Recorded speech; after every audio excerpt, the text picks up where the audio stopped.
Honestly, at the time, this might have qualified as the most obscure political event in the nation. It happened on April 15th, tax day, when people are distracted. That was this year. It was an obscure little group that held a press conference to announce that they were going to repeal the death penalty in a very conservative state. They said they were going to do it in Nebraska. Now, since the 1970s, lawmakers in Nebraska have voted over and over and over again to keep the death penalty. They've rejected dozens of bills to shut down death row in that state. But this new group, in this low-key press conference, said they were going to get it done, and they were going to get it done this year. The guy you see here is a national leader of that group. His name is Mark Hayden. He's a veteran of conservative politics. Before he took this job, he worked for the NRA. And he has not made an exit from conservative politics in order to take up this new cause. He said all along that he's working on ending the death penalty as part of the conservative movement. He's doing this as a conservative cause. And this obscure new thing that he was doing, that he was working on in Nebraska, it did get some press locally. Local paper noted that this year's get rid of capital punishment law wasn't just a Democratic joint. It had 13 co-sponsors, and 9 of them were Republicans. The campaign also got some national press. The beloved lefty magazine Mother Jones covered it, I think in part because this is the kind of thing that liberals would be amazed to see happen in such a conservative state. But Mother Jones, in their coverage, also threw some cold water on any hopes about it. They said, quote, "The bill is unlikely to become law." No chance, right? I mean, you can line up conservatives, you can line up Republicans to a certain extent, but it doesn't matter. In the end, the numbers will hold. Conservative Nebraska will not let go of the death penalty. But that group from the tax day event, conservatives concerned about the death penalty, they weren't just talking smack. They also had a ground game lined up. This young guy, for instance, was their Nebraska coordinator. More and more states of conservatives who are in favor of repealing the death penalty and replacing it with a life without parole because it's so expensive. It can cost as much as 10 times as much to execute someone as to keep them in prison for the rest of their life. And, you know, we're an organization that cares about limited government. And we can have a government that has the power to kill people, or we can have a government that doesn't have the power to kill people. And as a conservative and a kind of libertarian-leaning conservative, I always favor government with less power. I always favor government with less power. This conservative group, with their surprising but cogent conservative cause, they started on tax day when conservatives are usually railing about the IRS, right, and the size of government. They kicked off their campaign in earnest in Nebraska. They decided that in order to get this thing done, they would have to take on the well-financed, well-connected new Republican governor of Nebraska. His name is Pete Ricketts. He is a Republican. He used to run the online trading company Ameritrade. His father founded the company and now owns the Chicago Cubs. Pete Ricketts comes from money and power, and in January, he became the new governor of Nebraska. He won by 20 points to get the job. If great striding confidence could be distilled into human form, it would look a lot like Governor Pete Ricketts of Nebraska. But when that attempt began to repeal the death penalty in his home state, Governor Ricketts decided that he was not going to be on the side of these conservative groups. He was going to stand up for the death penalty in his state. And Governor Ricketts did 2 things to try to stop the repeal effort and keep the death penalty system in place. First, he did this very bold thing and placed an order for lethal injection drugs with a company in India. Like a bunch of death penalty states, like basically all death penalty states, Nebraska didn't have a way to get lethal injection drugs anymore. Pete Ricketts said he would find a way, he would get some, he'd buy them in India and have them shipped to Nebraska. His office told us they expect to get the first shipment in June.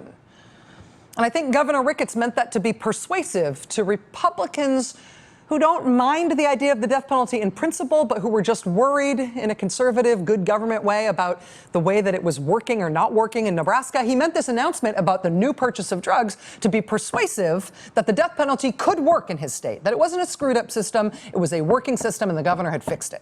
And for some people, I think that was persuasive. The Omaha Police Union last week put out a statement saying that they didn't want the death penalty to be repealed, in part because the system was fixed. The lethal injection drugs would soon be on the way. Governor Ricketts had said so. One of the lawmakers who had supported repealing the death penalty said, Okay, he changed his mind because of what Pete Ricketts said about the drugs being on their way. If the governor said the drugs were on their way, the system could be fixed, the state could get those drugs, then maybe it was true. Maybe the system could work and there was no reason to object to it on good government grounds.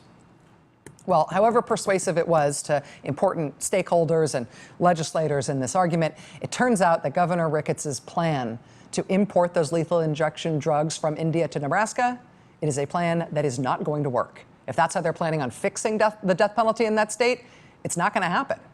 And we know that from this statement that we have obtained from the FDA. The FDA tells us, quote, with very limited exceptions, which do not apply here, it is unlawful to import this drug, and FDA would refuse its admission into the United States. So Governor Ricketts tried to hold on to the death penalty in part by saying, don't worry, I'm getting the drugs. I fixed the system. He has not fixed the system. He's not getting those drugs. But that was not the only thing that Governor Ricketts did to try to stop this conservative uprising against the death penalty in his state. The governor also did an impressive full-court press, more than 24 media interviews and press conferences in which he directly appealed to Republican legislators to change their vote. He appealed to the public to put pressure on Republican legislators to do that. And nobody knew if that would be enough. The legislature passed the bill last week. Governor Ricketts vetoed it on Tuesday. Today, the sponsors of the bill were trying to override that veto. At the outset, the governor needed to flip 3 votes to make his veto stand. He had already flipped 1 with this thing that he did about ordering the drugs from India. Could Governor Ricketts get 2 more votes today to keep the death penalty in place? The debate today in Nebraska was very long. It was sometimes personal. It was sometimes very difficult to listen to. It was so prickly. But in the end, when they counted the votes, the governor had lost by the narrowest possible means. And the death penalty opponents had won. They repealed it. They had voted to repeal it before. He vetoed it. They overrode his veto with a single vote to spare, by the slimmest of margins, by no margin, really. Nebraska today has done what a red state has not done for 4 decades. Nebraska today got out of the business of capital punishment, and they did it with Republican votes against a very powerful and very well-resourced Republican governor. And that powerful governor went up against a group of conservatives who seemed to have no chance. And the group with seemingly no chance won this one. And you know what happens next?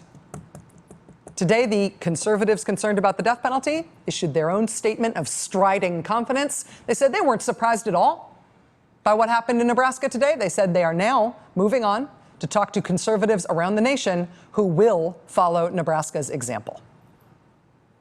And after the way this has played out in Nebraska with this remarkable and dramatic vote today, who's to say they're not right? Joining us now is Nebraska State Senator Jeremy Nordquist. He's a co-sponsor of the bill to repeal the death penalty. Senator Nordquist, thanks for being here today. This is a very big day in your state. It's so great to be with you. It truly is a historic day for Nebraska and the entire movement to repeal the death penalty.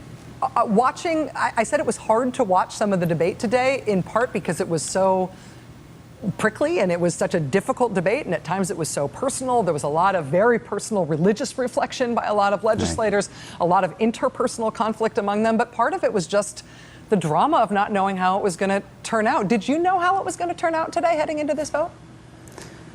Well, ever since the governor vetoed the bill, we've been having ongoing conversations with colleagues, and it really came down to the last minute. And until the votes were set on the board, we were a little bit in doubt.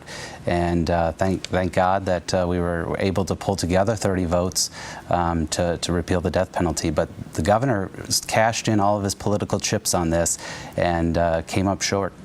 There is a unique system in Nebraska in which you have both a single House in your legislature. There's no House and Senate. It's a unicameral legislature. And also it's ostensibly a non-partisan body, although we know from Nebraska politics it's a largely Republican institution.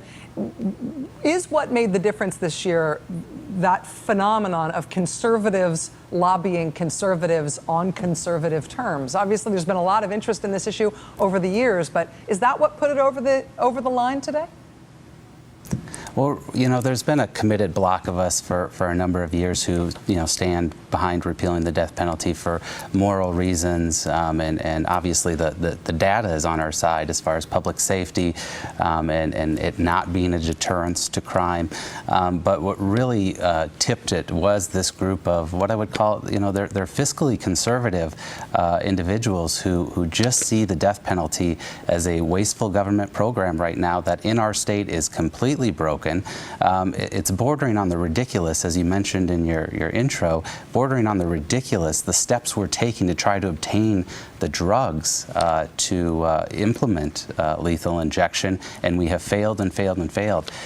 In 2009, my first year in the legislature, we fought hard to block the bill to replace the electric chair, which had been ruled unconstitutional, with lethal injection, and we couldn't get 17 votes to block it. Wow. But now we've been able to build a coalition with those moderate fiscal conservatives who see this as a wasteful program. They see it through pragmatic eyes rather than through dogmatic eyes.